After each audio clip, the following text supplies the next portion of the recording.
Haro, who lived from 1873 to 1948. He wrote this in about 1923.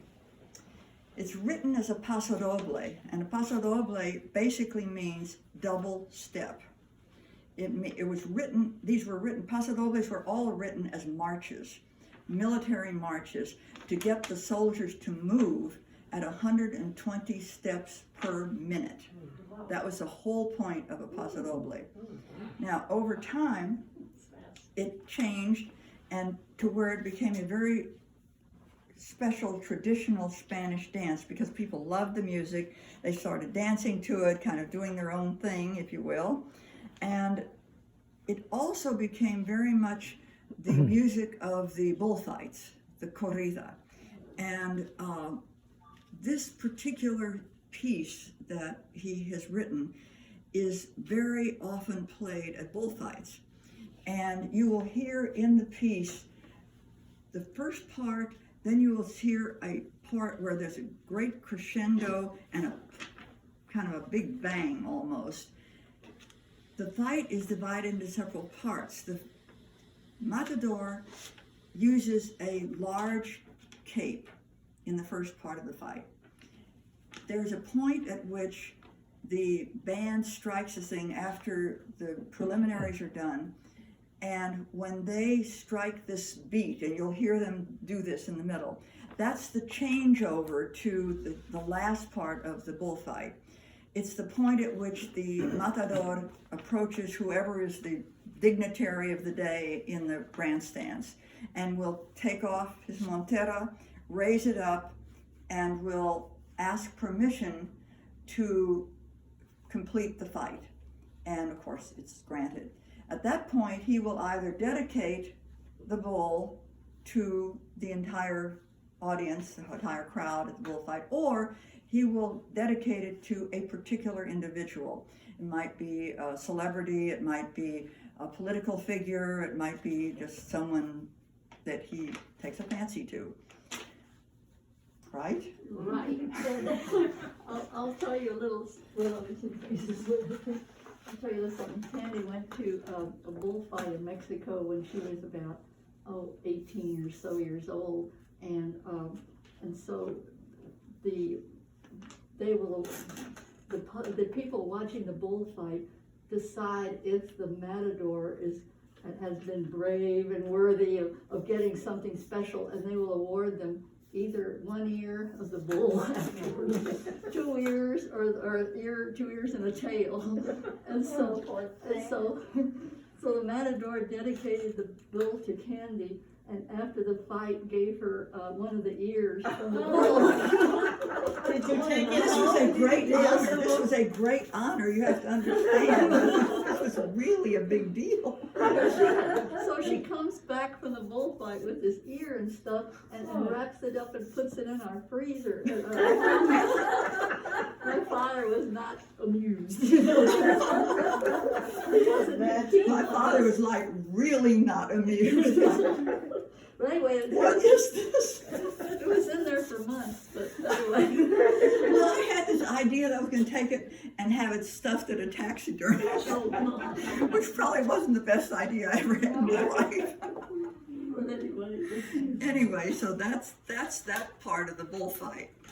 Okay, so What did you do with the ear? well, I finally tossed it out. Well, it was in the freezer. It wasn't smelling or anything. You know, I don't know why it was. Why do you tossed out. think he chose you? We thought you might sit Just down. good. I was sitting next to the mayor. Oh, you were sitting next to the mayor. Oh, it was a villain. Yeah. I don't know why I was sitting next to the mayor either. Anyway, so that's a little side vignette there. I want to tell you a little bit about, in the pasodoble, it is very much that I'm going to do it as a solo dance, but it is done as a man and woman dance, where the man is the matador, and the woman is the beautiful capes that are swirled around. So she is moving around the matador in various positions, and that they work together, and it flows very beautifully.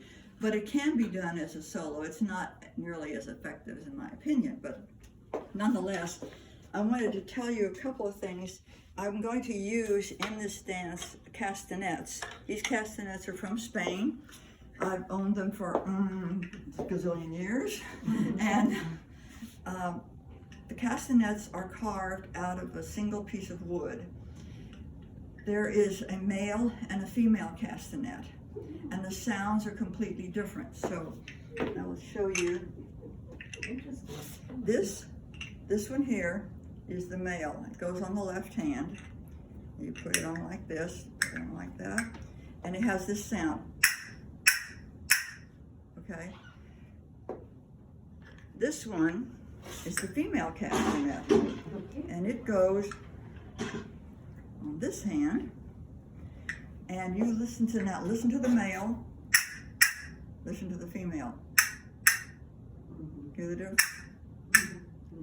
The male is used for the accent beat, almost keeping rhythm for the soldiers marching or whatever else is going on. The right one is the one that plays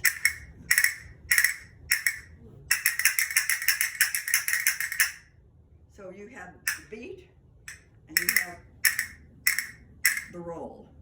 Okay. In addition, I'm going to add into this. I wanted you to open the inside of the castanets for them to see how they're carved, because the carving makes the resonance, right? Yes. And these are done, each dancer will come to a studio, a professional dancer will come to a studio and work with the people who are making them and say, this is the sound I want. Wow. And they will carve in, or they will choose the wood or whatever to be specific to what that particular dancer does. Often because they are specialists in a particular type of dance, like some of the ones that you were playing, for example, particularly sevillanas. Sevillanas is very popular, almost considered the national dance of Spain. And it's done, again, it can be done by two women or a woman and man. And actually, a couple of the steps I'm going to use in this are of a Sevillana dance. Yeah. So anyway, the other thing we're going to incorporate in this, which is not often done, but we're just going to do it anyway because we want to, is what's called a taconeo. And if you read some of Sarah's notes, she talks about that. And you can talk about taconeo or zapateado. Zapata is the word in Spanish for shoe.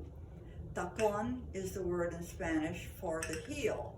So the heel can be used, or they will use the,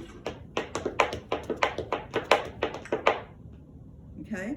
So you've got the soft sound, almost like you have the female and the male, which is the tacon. So we're going to incorporate that into this paso doble. So, And just point out that this poor piece of wood over here cannot sing as well as the middle one. very, very true. If you listen to this, now listen to this one. Hear the difference? And this one is different than that.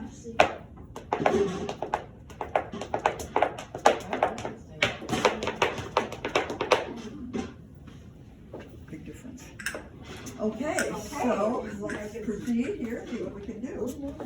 Okay. Ready.